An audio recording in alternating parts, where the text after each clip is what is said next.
Governor Obaseki's convoy stuck in flooded road. The rich also cry.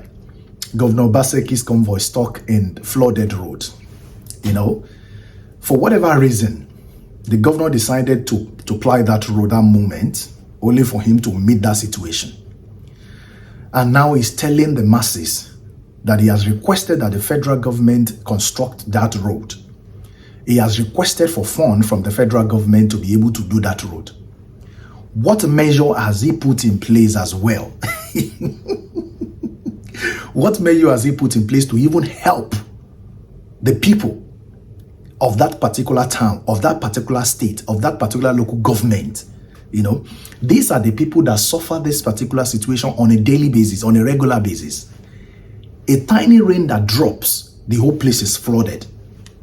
The governor, maybe once in a very while, they ply these roads that we talk about. It's not every day they do this. It's not every day. They ply those roads just once in a while. They fly, they travel using different roads, you know. But because of the situation on things on ground, I don't know the reason why he actually went through that road. But unfortunately, he was stuck in that particular flooded road. Quite unfortunate. That is one of the roads. That is not the only road like that in that particular area. That's not the only road in that particular local government. We have several of it. Watch this video. Everybody they collect for Nigeria, both the poor and the rich. Everybody they collect. I mean, look at this. This is happening in Nigeria. I mean, I took a story on this road. I mean, it's dilapidated. It's horrible. I mean, this is Governor Obaseki. I mean, I don't know what else to say. This is what's happening in his state. But he did say, he came out to say that, you know, he tried to get money to fix the road. And the federal government said that they had awarded the contract to, you know, another contractor to fix that particular road. I mean, but he could have still fixed the road. But what do you make of that? Well, story time, but like the person said, everybody will collect. Yes. It will come to a point where both the rich and the poor is already happening now. The only thing I would say is that hopefully what would come out of this, aside from the fact that this is a huge security threat, the state governor of Edo State stuck in traffic, anything could have happened to him. But moving away from that, what I'm hoping would come out of this is that perhaps our leaders would become more sensitive to the plight of the people. Absolutely. Maybe we need more governors' convoys stuck in pits and I mean, look at the road. Like look at this. Is that a road or a ditch? What is this? It's horrible. This man was, going crazy online on social media, screaming about this absolute mess. Just look at the road. Come. Just be close. Look at the road. Just filter the road. Just filter the road. Not be road again. No, not become gutter. See federal road. Filter. Yeah. Come. See road. Let's go. See road. Yeah, now where they call this place? Where they call this place? Uja and Joshua. Come.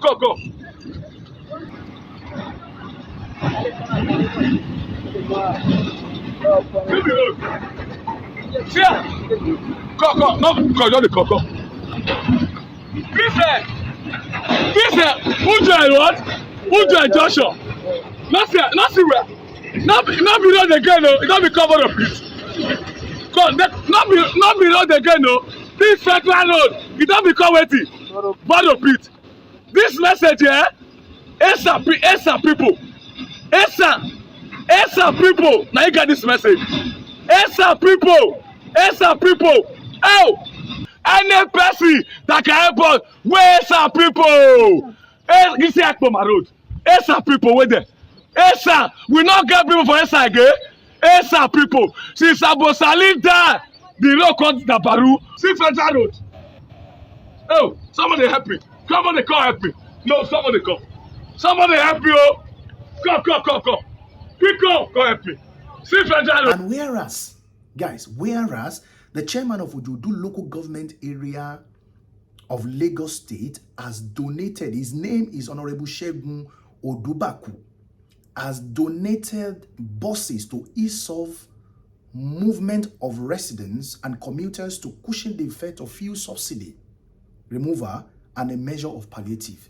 We are talking about a local government chairman. This is not a governor. This is not the governor of that state, of Lagos State.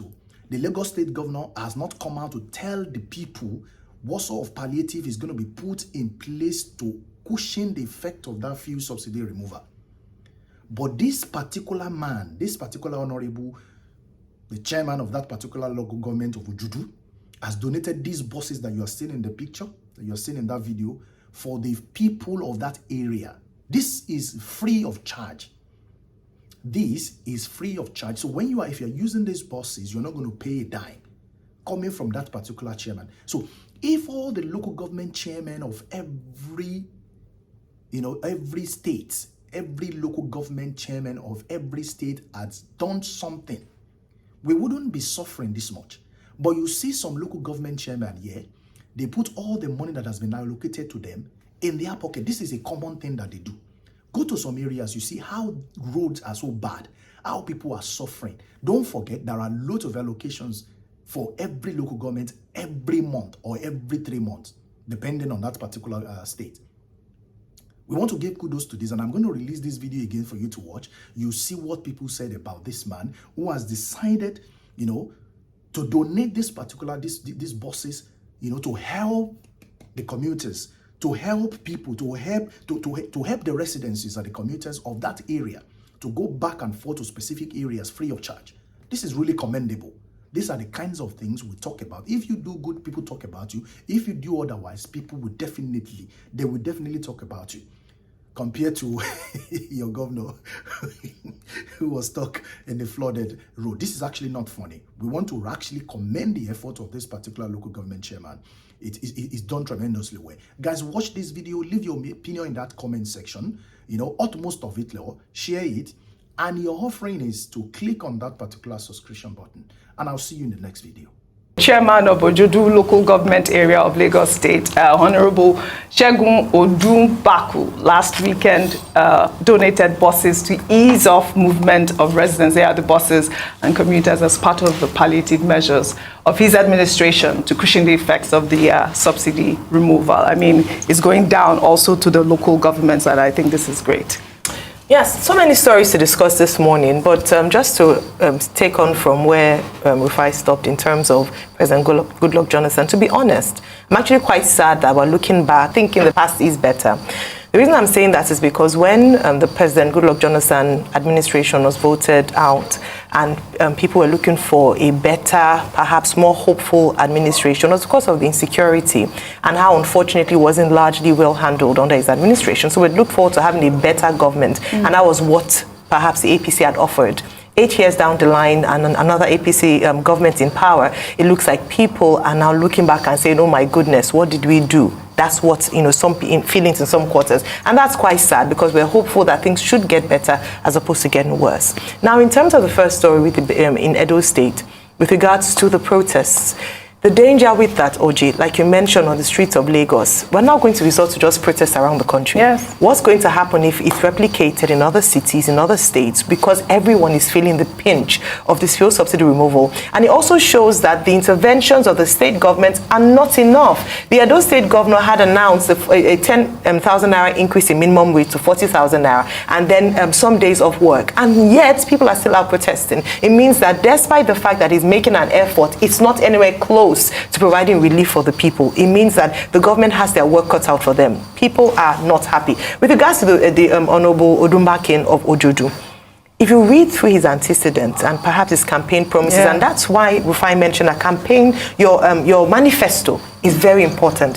When he was campaigning for this position, he had talked about Ojudu as a transportation hub and how he was going to leverage that. Little wonder, in response to that and in fulfillment of what he had said to the people, he's providing transport, and this transport is going to be free of charge to the people of Ojudu. Many people who know the Ojudu axis know that's a major hub in terms of the in-road and out-road from Lagos by the expressway into Lagos State, from states like Ogun State and some parts of the southwest and other parts. Very critical. This is not a state governor. This is not, and we're still asking what the governor is still planning to do here in the state. I think it's kudos to him, and we must showcase those who have taken an action in this regard. Well said, Ayo. Dr.